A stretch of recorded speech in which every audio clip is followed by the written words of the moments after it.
due to copyright laws and difficulties sharing the podcast across different platforms, the music unfortunately had to be removed from the original recordings.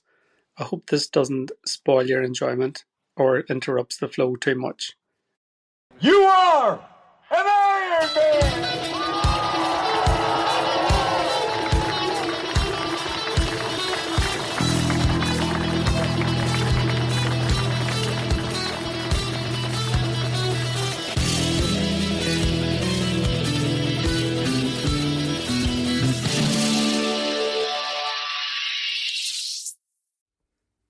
It wasn't until my mid-40s that I began to accept that I was letting myself down, and most likely my family too. I was a father to 4 boys at this stage, and still bluffing myself. It was time to man up and take control of my life. Clean up my act, set an example, be a positive male role model to my boys and a better husband to my wife. At the time Mum died, I was a social worker, working in child protection. I had a degree in psychology and a degree in social work. The truth is that I was a people pleaser in that job, and it nearly killed me. The stress was too much, and I would struggle to maintain good mental health as a result. Periods of sick leave and watching my mum slowly slip away had left me wounded and emotionally scarred. Why was I allowing myself to be beaten into the ground by managers who didn't care about me? As long as the cases were being worked, job done. Meanwhile, I'm waking up in the middle of the night, suffocated with pressure, riddled with guilt, slipping back into self-destructive thoughts. My old mindset was coming back from childhood. I was under threat again, emotionally, mentally, and I was dropping like a stone. I had been living in fight or flight mode, stemming from adverse childhood experiences, and reinforced by the stress and abuse that I had inflicted upon myself in my adult years. Heart rate through the roof, adrenaline and cortisol surging through my veins, perfect physiological conditions to push a man towards chaos. I was never a fighter, but I always gravitated towards risk. Jumping off piers and cliffs at the coast, bungee jumps, skydives, I couldn't get enough of that shit. Anything that presented the possibility of death made me feel alive. Subconscious lifestyle choices were also fueling this mindset, and I was oblivious to it. When I put all the pieces of my jigsaw existence and experiences together, I soon realised that I needed to slow down. I needed to slow down my heart rate, lower my blood pressure, and allow my body time to process the chemicals that had me permanently triggered so that I could find some sort of emotional stability to try and figure out my next move. I remember feeling very low on myself pre-lockdown. My negative view of myself was dangerously veering towards self-hate. I knew I was at a new low at this point, and I thought to myself, if I slip any lower, I might as well be dead. I was, for the first time in my life, afraid of myself. What would I say to a service user if I was working this case? I'd advise them to take time off, to seek support, to open up, to feel okay in accepting vulnerability, to acknowledge that you're burnt out, and that until you accept that, you'll not put in the appropriate effort to repair yourself. So that's what I did. I social worked myself. I learned to care for myself. I knocked the beer on the head. I sought and accepted help. I embraced humility and over time learned to stop bluffing myself. At this time, by way of pure coincidence, I came across a small group of people that extended an invitation to join them in cold water dipping in Loch Macrory Lake, about 2 miles from my house. I thought this would be something I should do, so I responded and was invited to meet up with the guys at 8 a.m. on the Tuesday morning. Cold water therapy found me, and every Tuesday and Thursday morning at 8 a.m. we would enter the cold water of the loch, where we would remain submerged to our chins for 1 minute per degree Celsius in the water temperature.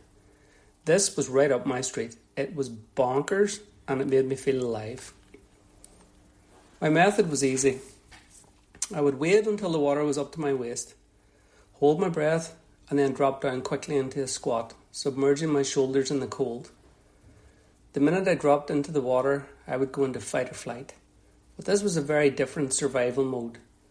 I was, of course, fine with the physical side effects of this cold water stress, as I had been living with an ever-present survival mode most of my life.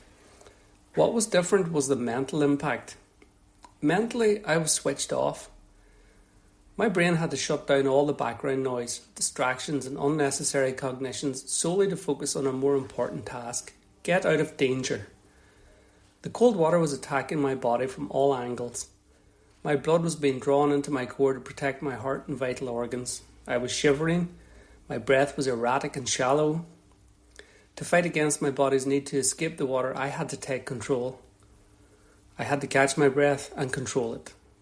I learned to focus only on my breath, and within minutes I had it under control.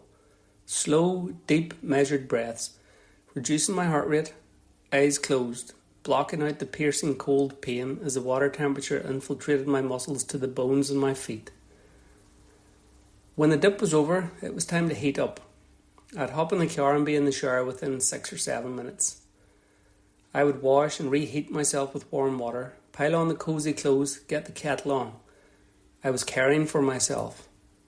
A combination of emotional respite during the dips and learning to care for myself post-dip had brought me to a place where I would learn to care about myself.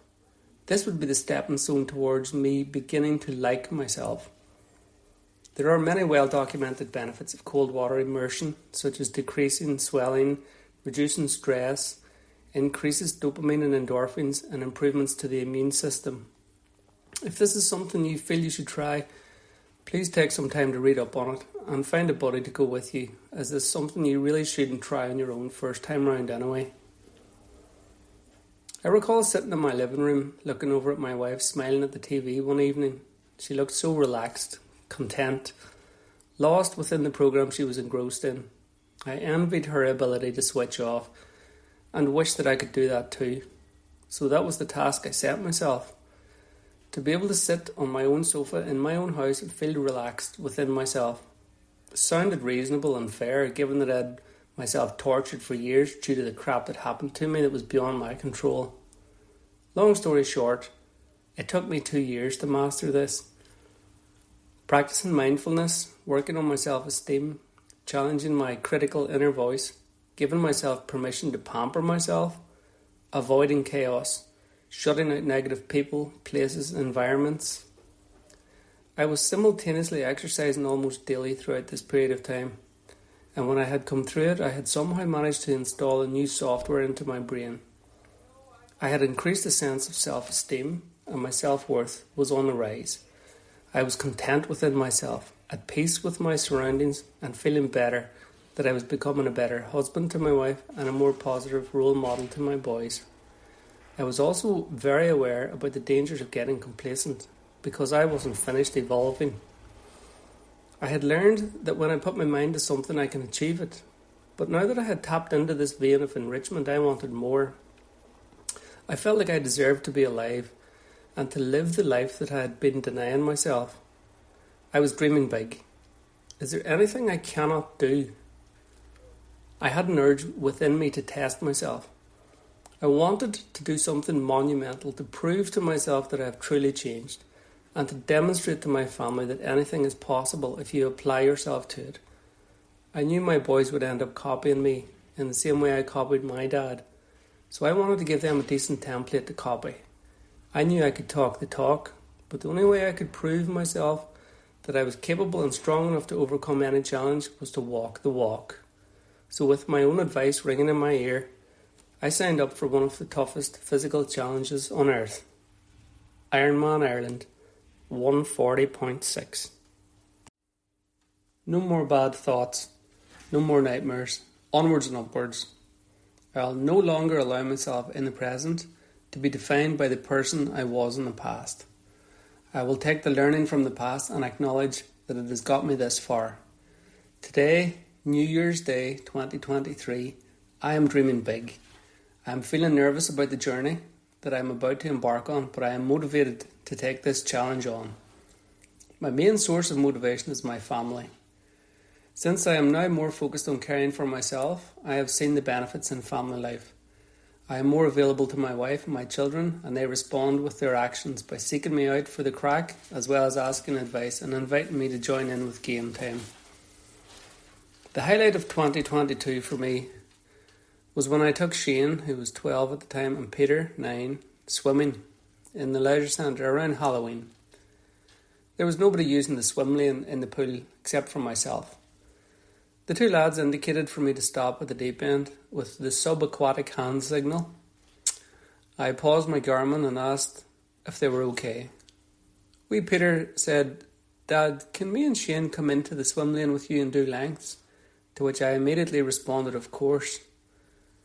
I restarted my watch, headed back towards the shallow end, smiling on the way. And when I turned to travel back up towards the deep end, I could see the two lads front crawling their way down the 25-metre lane. I was made up. My boys were copying me. Monkey see, monkey do. In that moment, I realised that I'm showing my children a healthier way of life than the one I was shown at their age. My boys have an opportunity now to maintain their interest in health and fitness at a young enough age that it will always stand to them as they grow and navigate through their teenage years. My older boys, Michael and Connor, are already playing football and they're keen to stay in shape with strength and conditioning work in the gym and training for Gaelic and soccer. It's important that I be as good a role model to my boys as I can.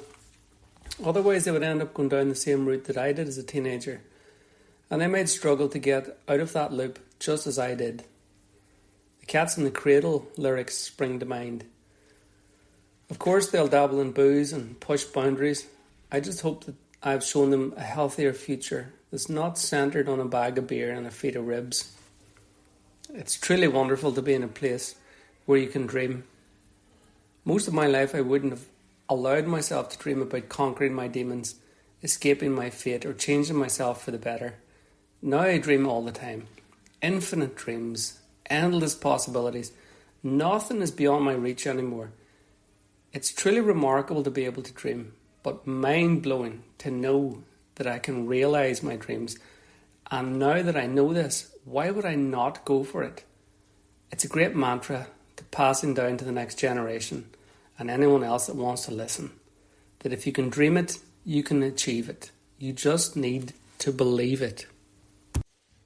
So, this big triathlon you're doing, what does it consist of? A question that my close friends and work colleagues are asking now that the word of this quest has gotten out. When I explain that it comprises of a 2.4 mile swim followed by a 112 mile cycle and finishes with a 26.2 mile run, I get such a buzz from their facial expressions. I remember the first time I heard the details of the 140.6. I too was amazed, eyes wide, brows to the sky, jaw hitting the floor. Why would anyone want to put themselves through that? Quick answer, because they believe or know that they can. I am now one of those brave souls. So here come the numbers. Right now, on the 1st of January 23, I'm 49 years old, 5 foot 10 inches tall, 12 stone 5 pounds weight. This gives me a BMI of 22.4. I'm not in bad shape for my age, but I'm not in good enough shape for Ironman yet. It'll be interesting to see how, or if, these numbers change over the next sort of 7 months. Maybe I need to step away from the cookie jar. During 2022, I completed my first half-distance triathlon, 70.3. My first marathon in Dublin, 3 sprint triathlons, 4 half-marathon events, and many more in training for Dublin Marathon. I also completed 2 obstacle runs, a 10k and a 13k, including the delightfully named Hell and Back. Now, how Iron Maiden is that? I've also been a regular attendee at my local Oma Triathlon Club's Monday nights pool sessions, where we swim around 2 kilometres per night. And I've also been taking part in group cycles, both on the road, 30 to 50 miles, and on the mountain bike in the forest trails, about 8 or 9 miles with an elevation around 1,800 feet every Tuesday night. Now, I should point out that I'm not overly interested in speed. I have been fairly well clued into the fact that I never stood a chance of a podium finish on any of these events that I've entered. In the beginning, around 2016, I struggled with my confidence in the pool, predominantly down to the beer belly, the double chin, and comparing myself to the other machines in the swim lanes to my left. I have a very different mindset now. I know what I can do and I'm happy enough with it. I have admiration rather than envy for those better than I. I do not compare myself to others because now I understand that I have to focus on myself to better myself. I am trying to be the best version of me that I can be. Simple. My 2022 personal records for the 3 triathlon disciplines are as follows. In running, 5k in a time of 22:56, 10k, 50 minutes 34, 5 miles, 38 minutes 43, half marathon, 1 hour 52:54, and marathon, 4 hours 52:54. And more about that beast later. In cycling, over 40k, 1 hour 17:42. My longest ride was 55 miles, longest duration 5.5 hours, highest ascent 991 feet, average speed about 16 to 17 mile an hour. I can hit an average speed of 18 mile an hour if I push, but I can't sustain that over a long distance. In swimming in the pool, I can cover 100 metres in 58 seconds, 400 metres in 5 minutes 28, 750 metres in 11 minutes 50, and 1,000 metres in 17 minutes 27, and 1,500 metres in 28:35. Based on how I was performing at the time, in June 2022, I'd given myself a comfortable time goal to complete my first 70.3. Had I have got caught up in the statistics above, I would have been setting myself up to fail before I would even enter the water. I just wanted to complete this event, not compete in the event. 1 L of a difference. My game plan was a 40-minute swim, 3.5 hour cycle, 2.5 hour run. My result recorded a 45-minute swim, a 3:29 bike, and a 2:28. Plus my 2 transitions gave me a middle distance comfortable time of 6:47. Assuming that my training goes according to plan, I should complete Ironman in around 13.5 hours then, right? Wrong. I'm assuming nothing. This event in Cork is a completely different beast to the one that I finished in County Tyrone. The swim, for a start, is in the Atlantic Ocean, rather than in a small lake. The cycle route is twice around a 90k hilly loop. The run is 4 loops of the local village. But I might be a bit tired after getting off the bike, assuming of course that I don't fall off in Windmill Hill, where the gradient spikes at a hellish 20%. Right now, I don't have a time in mind. I don't care what time I finish, as long as I finish. In order to finish, I need to complete the training. I have omitted a vital number in this section, primarily as I have yet to factor it in or even fully understand it if I'm truthful. Nutrition. Calories in and out are going to make or break me on Ironman. My plan is to ask questions, try out advice, see how I get on for the first month or so. I do know that gels are not something that I wish to rely on, because I thought I was going to vomit during the Dublin Marathon. I had given myself a realistic time of 4 hours 30 minutes for that marathon, but I was reduced to walking and jogging in the last 3 miles with a dodgy gut. It was a disappointing finish following a very successful 16-week coached training plan, but I had never consumed any more than 2 gels up until the day itself, when I had decided that swallowing 5 of them was a good idea. Lesson learned. As I say, I need to seriously think about this fueling crack.